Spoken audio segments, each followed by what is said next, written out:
ঢাকায় নিযুক্ত ভারতের হাই কমিশনার দীনেশ ত্রিবেদী বলেছেন, দুই দেশের মধ্যে এমন কোনো সমস্যা নেই যা পারস্পরিক বোঝাপড়ার মাধ্যমে সমাধান করা যায় না। তিনি বলেন, বাংলাদেশের প্রধানমন্ত্রীকে স্বাগত জানাতে অধীর আগ্রহে অপেক্ষা করছে ভারত। বিকেলে পররাষ্ট্রমন্ত্রী খলিলুর রহমান ও পররাষ্ট্র প্রতিমন্ত্রী শামা ওবায়দের সঙ্গে আলাদা সৌজন্য সাক্ষাৎ শেষে সাংবাদিকদের তিনি এসব কথা বলেন।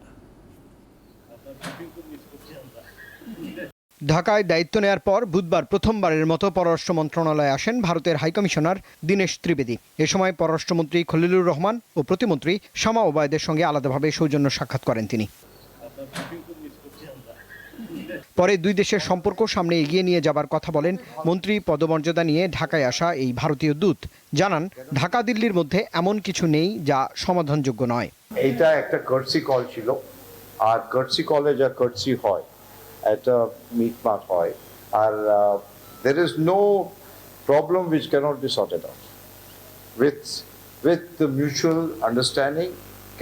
Ultimately at the end of the day it is people, from people to people, whatever is beneficial to both the democracies and the people.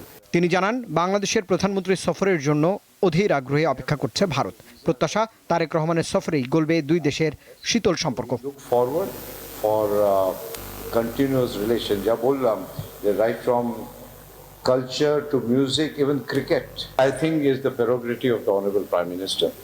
And of course from our side I can tell you for sure that we are anxiously waiting for the Honorable Prime Minister of Bangladesh.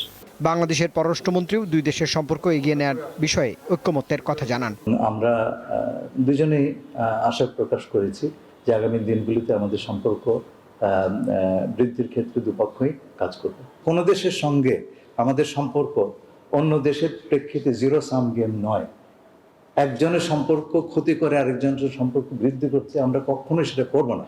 ভারতের প্রধানমন্ত্রী নরেন্দ্র মোদী আগামী 12 ও 13 September নয়াদিল্লিতে হতে যাওয়া 18তম bricks শীর্ষ সম্মেলনে বিশেষ অতিথি হিসেবে যোগ দেওয়ার জন্য প্রধানমন্ত্রী তারেক রহমানকে আমন্ত্রণ জানিয়েছেন।